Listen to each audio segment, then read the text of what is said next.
mbokk yi jërë ngeen jëf ñu gërëm leen bu baax sant leen ci ànd bi ak seen site la teranga.info di gërëm ñi ñuy suivre tey ci Teranga TV ci YouTube bi leen di gërëm bu baax ci ñuy suivre suñu émission yi tey jii ñu dalal Saliou Keita bokk ci directoire bu APR dem responsable APR ca Dakar Plateau mais aussi tamit kuréel gu dénk wàllu ndaw yi tey mu nekk fa doon secrétaire général bi. mais Saliou tey jii li ëpp doole ci waxtaan bi dañ koy jagleel jeunes yi. mooy li xew ci université. bu Ndar. ba benn étudiant ñàkk ci bakkanam. mu doon situation bu compliqué. ndaxte dañ doon laaj seeni bourse. loolu am ginnaaw Bassirou Faye beneen étudiant faatuwaat ñu ne takk der ñoo ko def ban jàngat nga ci def ginnaaw bu seen parti yi génnee. benn communiqué di ko mettitlu mais aussi di bañ ñu politiquer ko mais aussi tamit di ko regretter. yéen ban di jàpp ni yoon mën na ci def liggéeyam parce que ministre de l'intérieur nee na kii di procureur autosaisiru na mbir yi dina leer mais procureur bu Ndar waroon naa dajeek taskatu xabaar yi tey mais finalement mu di ko def te kenn xamul lan moo war a mu reporter ko ban analyse ci tënk ngay def ci situation bu metti bi. jërëjëf monsieur Guèye. si invitation bi nga xam ne ni tey defal nga ma ko d'abord maa ngi nuyu képp koo xam ne ni en tant que sénégalais à travers Teranga Info yaa ngi ñuy déglu. di la remercier si invitation bi di wax ni invité nga ma si sa biir présentation ba nga may présenté nga ne Saliou Keita secrétaire général. ANPEJ bi nga xam ne ni moom la ñu dénk ndaw ñi te étudiants yi ay ndaw lañu nga présentement en tant que membre bureau politique directoire politique bu Alliance pour la République lii nga xam ne ni am na Saint-Louis mu am mort d'homme dañ koy ñaaw parce que lu mel noonu war nañ ko mën a éviter ci sunu réew lu tax ma koy wax mooy le président Macky Sall dafa jox solo étudiants yi jox solo bu rëy système éducatif bul fàtte ni président Macky Sall am na instrument bu am solo bu mu indi muy le plan Sénégal émergent mu jàpp ni d'ici 2023 war nañu dem vers l'émergence mais mënuñu dem vers l'émergence su fekkee amuñu un système éducatif de qualité et pour ñu am système éducatif de qualité président Macky Sall indi na ay réforme yooyu nag ci université yi war nañu indi tey ci ay conditions yu gën de vie des étudiants et bu ñu waxee conditions de vie des étudiants forcément mbirum bourse yi dinañ ko wax moo tax ñu ne en tout cas président Macky Sall joxe na ay instructions pour que bourse yi nañ ko joxe à temps te gis nga ni jamono day dox ak taille étudiants yi masse étudiants yi gouvernement bi kat lëkkaloo na ak une banque de la place pour ne pas faire de la publicité ñu jàpp ni banque bi mooy fay étudiants yi seeni bourse waaye président Macky Sall ba mu nekkee ci bopp réew mi ba tey 2012 à aujourd'hui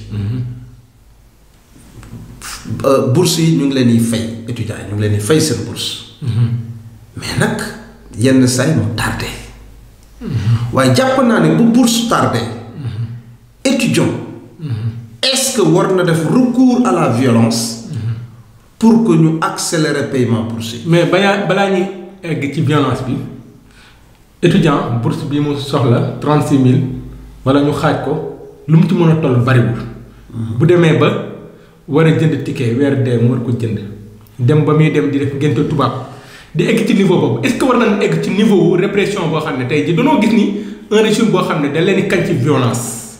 maanaam Bassirou Faye gisoon nañ kaawu étudiant bi maanaam faat bakkan bi ordre yooyu ñu joxe bu dee ba recteur di dem violence lu étudiant yi mën a def ay xeer la ñu yoruñu ay ngànnaay est-ce que recteur war na jëli ay gendarme ñu dem ba egg ci niveau wu rey nit surtout fi réew mi toll à 2 mois des élections situation bi réew mi toll ñax yi bari ku ne di jooy ku ne di lii politique bi yéen sax arrange wu leen cette situation là. merci beaucoup. waaw xam nga est-ce que war na egg ci niveau wu rey nit parce que da leen yoral seen xaalis. xam nga tey moom laa lay wax ni en tout cas le président Macky Sall.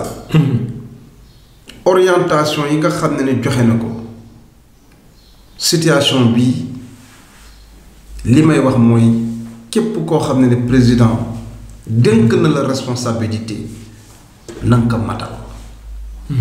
na nga ko matal wax nga mbirum Bassirou Faye tey on parle de Fallou Sène jàpp naa ni du lu gën te parce que du benn autorité buy joxe instruction pour ñu attaquer les jeunes pour ñu attaquer les étudiants ba ñu yegg situation de mordom ñoom étudiants yi dañu wax ni. mais am na responsable. non moom la parce que bu reyee nit rek am na responsable. am nañ certains qui demandent la démission du ministre de l'enseignement supérieur. parce que aussi dem ba mu fi nekkee ba léegi tey ñu wante dëgg njàng mi dalul Mary Teuw Niane. beneen bi topp mooy recteur bee li mu def y a des gens qui pensent que dafa irresponsable parce que pour des jeunes nga jël ay militaires surtout zone boobu boo xamee Bango un peu zone militaire la. nga may leen ñi franchise universitaire ñi koy violer bay dugg bay rey nit. y a problème. moo tax.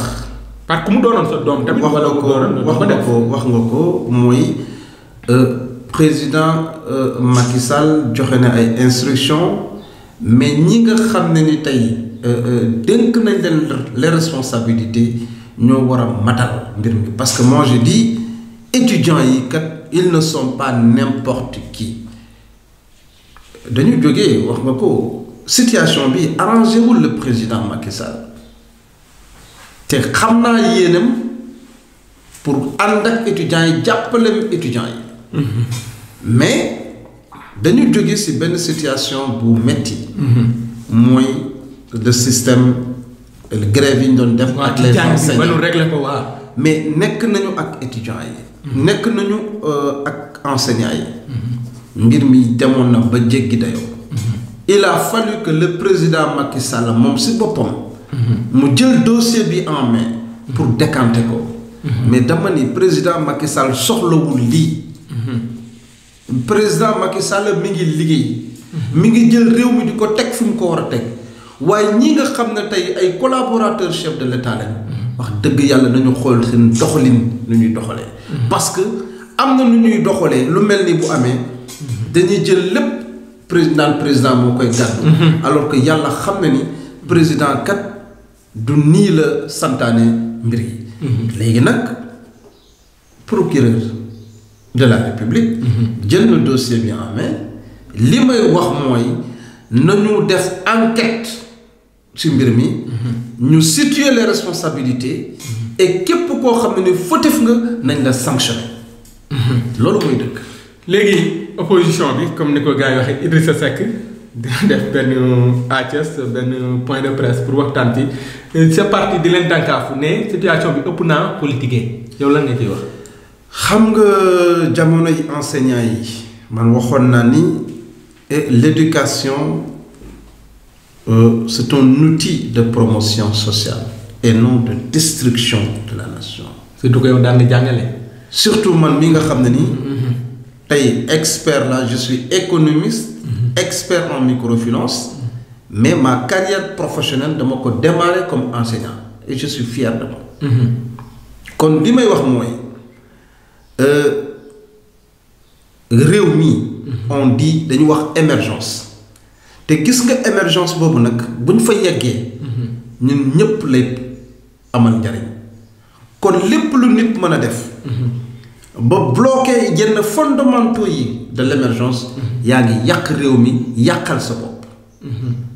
kon parti politique yi. tey jii bu doon seen sago réew mi dafay nekk ci benn situation ingouvernable te tey les partis politiques surtout de l'opposition ñu ngi def infiltration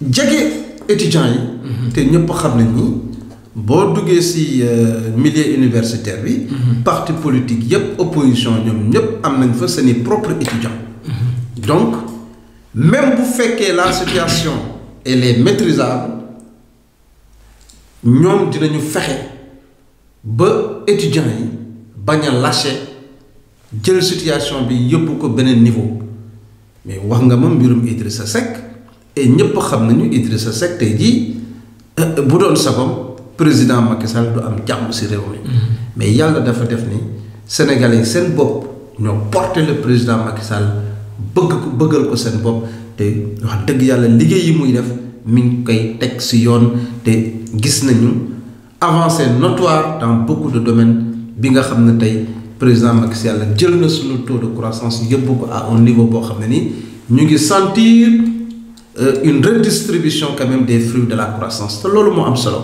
mais je pense que tey ak situation bi am étudiants yi c'est une situation déplorable dañ koy déplorer bu baax a baax mais jàpp naa ni du ñu yem fii dossier bi dinañ ko càmbar procureur dina ko jël en main et ñu situer les responsabilités véritablement sanctionnées